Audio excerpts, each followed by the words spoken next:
រដ្ឋមន្ត្រីក្រសួងបាទការបរទេសរបស់ប្រទេសថៃបាទគាត់ចេះតែចោទសួរថាតើប្រទេសកម្ពុជាយើងហ្នឹងខ្មែរយើងហ្នឹងចង់បានសន្តិភាពពិតប្រាកដអត់ហើយបើចង់បានសន្តិភាពមិនក៏ខ្មែរយើងហ្នឹងនៅតែទៅនិយាយមួលប្រកាច់គាត់ទៅនិយាយថាឲ្យគាត់អញ្ចឹងណាបាទហើយសួរថាចង់បានសន្តិភាពពិតប្រាកដអត់បើបាត់ឈប់បាញ់មកដល់ហើយចង់បានសន្តិភាពអត់ខ្ញុំមិនដឹងថារដ្ឋមន្ត្រីក្រសួងការបរទេសហ្នឹងគាត់ចេះអសរឬមិនចេះអសរទេខ្ញុំសួរគាត់វិញខ្ញុំសួរថាចុះប្រសិនបើគ្រួសាររបស់លោកឯងនេះណាគ្រួសាររបស់លោកឯងកំពុងតែនិយាយបរទេសនៅប្រទេសបារាំងនេះបើគេចាប់ចងកម្ពុជាឲ្យអត់គេឈូសផ្ទះឯងចោលហើយផ្ទះណែឯងដែលធ្លាប់នៅរាប់សិបឆ្នាំហើយគេឈូសចោលហើយបាទហើយអ្នកឯងថាឲ្យគេឲ្យអ្នកឯងនៅឲ្យស្ងៀមគេឲ្យអ្នកឯងកុំមាត់លោឡាកុំឲ្យនិយាយអីទាំងអស់អ្នកឯងសុខចិត្តអត់មើលខ្ញុំសួរអ្នកឯងក្នុងនាមអ្នកឯងជារដ្ឋមន្ត្រីក្រសួងនេះជារដ្ឋមន្ត្រីក្រសួងការបរទេសនេះក្នុងនាមអ្នកឯងមានចំណេះដឹងខ្លាំងណា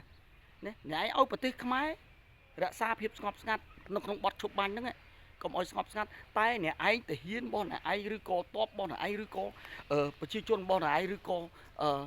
ក្រុមការងាររបស់អ្នកឯងដឹកកងតណោយកទៅដាក់ពាត់យកដីខ្មែរយកទន្ទ្រានយកដីខ្មែរឲ្យដាក់បលាលុះឲ្យជីកត្រង់សេឲ្យកសាងឈូសចោលតាំងពីសម្បត្តិវប្បធម៌ជាតិគ្រប់បែបយ៉ាងហើយអ្នកឯងឲ្យខ្មែរនឹងឲ្យស្ងៀមវាមិនដែលបើគំច្បាច់កអ្នកឯងច្បាច់គ្រួសារបងអ្នកឯងច្បាច់កគ្រួសាររបស់អ្នកឯងឲ្យបំផ្លាញទៀតអ្នកឯងទាត់អ្នកឯង4 5ជើងទៀតឲ្យអ្នកឯងនៅស្ងៀមអ្នកឯងនៅស្ងៀមអត់ខ្ញុំសួរមួយសំណួរហ្នឹងអ្នកឯងឆ្លើយខ្ញុំចេញមកតែមិនចឹងចុះអ្នកឯងមើលឃើញផ្ទាល់ហើយអ្នកឯងប្រចាំងមើលណាមើលជនជាតិរបស់អ្នកឯងហ្នឹងខ្ញុំប្រទេសកម្ពុជាខ្ញុំតបខ្ញុំឬក៏មានដើរទៅបំពេញដីរបស់អ្នកឯងអត់អ្នកឯងមើលទៅអ្នកឯងប្រើខួរក្បាលគិតទៅណាអ្នកឯងទៅមើលយើងគាត់ទៅចុះប្រជាជនអញអត់មានរត់អីអត់មានអីអញអត់មានឈូសដីកន្លែងណាបោកគឺអត់ទាន់ថាជាដីរបស់នរណាយើងអត់ទាន់ហ៊ានទេតោះតែច្បាប់ទម្លាប់ថានេះខ្ញុំប្រទេសកម្ពុជាសុកចិត្តថាដីហ្នឹងគឺដីរបស់អ្នកឯងយកចោះតែបើគេមិនទាន់គឺអ្នកឯងក៏អត់ទៅហ៊ានទេហើយអ្នកឯងហោះចូលដែនដីខ្ញុំគ្រប់បែបយ៉ាងអ្នកឯងចោទប្រកាន់ថាខ្ញុំហ្នឹងស្អីគេ scammer បាទ scammer ខ្ញុំតែប្រទេសខ្ញុំទទួលស្គាល់ថាមាន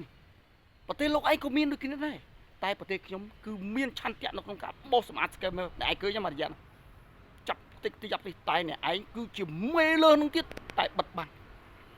សំបីតែអាណត្តិរបស់ខ្លួនឯងក៏នឹងមានជាប់បាទអាហ្នឹងខ្ញុំមើលតាមព័ត៌មានខ្លះនៅជាប់រឿងពិតទេប៉ុន្តែគាត់ថាថ្នាក់ដឹកនាំរបស់ឯងក៏មានជាប់រឿង scammer ហ្នឹងដែរអ្នកឯងចង់ដឹងអ្នកឯងស្រាវជ្រាវមើលខ្លួនឯងទៅឃើញដឹងបាទបងប្អូនបើសិនជាយើងប្រើសង្គ្រាមបាទណាសង្គ្រាមការទូតគឺល្អប្រសើរបាទសម្រាប់ប្រទេសទាំងពីរមិនមកសម្រាប់តែប្រទេសកម្ពុជាតែប្រទេសកម្ពុជាយើងល្អខ្លាំងដោយសារតែយើងគ្មានកម្លាំងតបទប់ទល់ជាមួយនឹងប្រទេសថៃប្រមាណទេប៉ុន្តែទោះបីប្រទេសយើងខ្សត់ខ្សោយតែយើងត្រូវរួបរวมគ្នាបាទសាមគ្គីគ្នាខ្ញុំចង់ឃើញរួបរวมគ្នាសាមគ្គីគ្នាតែប៉ុណ្្នឹងនេះបង្កើនសេដ្ឋកិច្ចបាច់និយាយរឿងអីណាអាក្រក់ណាល្អអីបាច់និយាយរឿងតែសាមគ្គីគ្នាបង្កើនសេដ្ឋកិច្ចជាតិទាំងអស់គ្នាឲ្យប្រទេសជាតិមានបាទលុយមានកាក់ដើម្បីទិញសភាវុធការពារប្រទេសតែប៉ុណ្ណាបាទបងប្អូនណាអារឿងអ្នកណាមិនណាទៅឈប់បាទទាំងក្នុងទាំងក្រៅប្រទេសនឹងឈប់បាទហើយយើងរដ្ឋាភិបាលចឹងដែរបើសិនបើអាចអត់ទោសបានកន្លែងណាបានយើងចាប់បៃគ្នាហើយយើងកសាងប្រទេសយើងមានតែខ្មែរទេដែលឈឺចាប់ជំនួសខ្មែរគ្នាយើងគេមិនឈឺចាប់គេមិនវេទនាជាមួយយើងទេបងប្អូនបាទហើយប្រទេសថៃបើគាត់ធ្វើការទូតបាទសង្គ្រាមការទូតជាមួយប្រទេសកម្ពុជាយើងមិនអស់សង្ឃឹមទេបងប្អូនយើងនៅមានសង្ឃឹមព្រោះថាសង្គ្រាមការទូតគឺវាមិនបំផ្លិចបំផ្លាញខ្ញុំជល់ថាថៃក៏ទៅយល់ដែរវាមិនផ្លិចផ្លាញហេដ្ឋារចនាសម្ព័ន្ធវាមិនបំផ្លាញអាយុជីវិតបំផ្លាញឲ្យទ្រព្យសម្បត្តិឬក៏សម្រាប់អាយុជីវិតកងទ័ពឬក៏ប្រជាជនត្រូវជំនះគឺពិបាកវេទនាមិនមែនលោកអនុទានឬក៏លោកបាទរដ្ឋមន្ត្រីនៃប្រទេសថៃយើងទៅវេទនាជំនួសប្រជាជនទៅស្លាប់ជំនួសប្រជាជនទេគាត់រស់នៅពួកគាត់រស់នៅដូចអនុទាននេះលោកអនុទាននេះ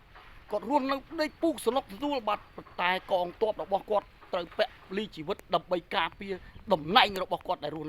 នៅក្នុងទីក្រុងបាកកនេះបាទអញ្ចឹងគាត់ប្រហែលជាដឹងច្បាស់ហើយមិនឲ្យតបបាត់បង់អាយុជីវិតតបបាត់បង់មិនឲ្យប្រជាពលរដ្ឋចំលះទៅអញ្ញៃព្រោះវាបាត់បង់ថវិកាវាធ្វើឲ្យខូចខាតការងាររស់ស៊ីណាគុំដើម្បីអំណាចរបស់ខ្លួនឯងរស់នៅបាន100ឆ្នាំ1000ឆ្នាំអត់លោកអនុទីគិតពិចារណាឡើយហ្នឹងអញ្ចឹងយើងប្រើទៅសង្គ្រាមការទូតទៅបើសិនយើងធ្វើសង្គ្រាមការទូតយើង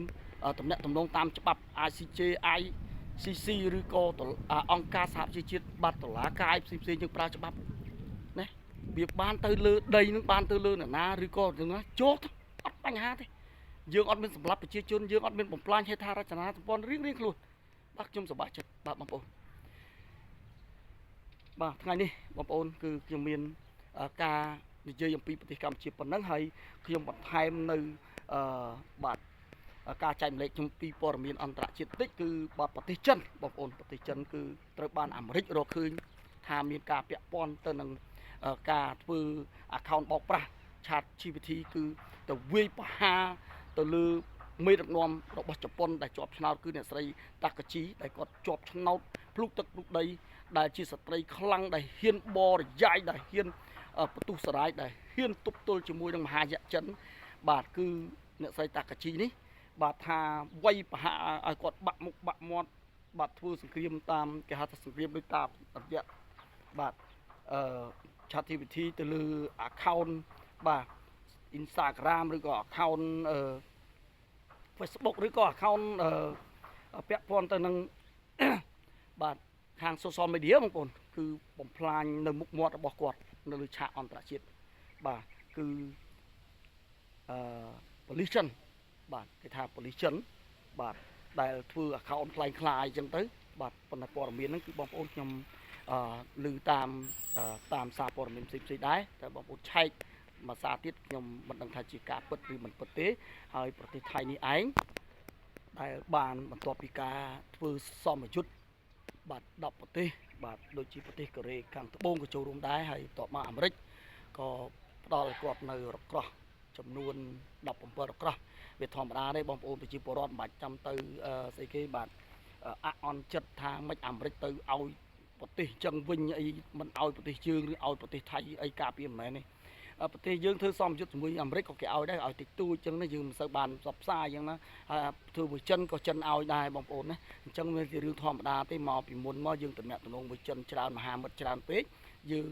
កំសោយជាមួយការតំណាក់តំណងជាមួយនឹង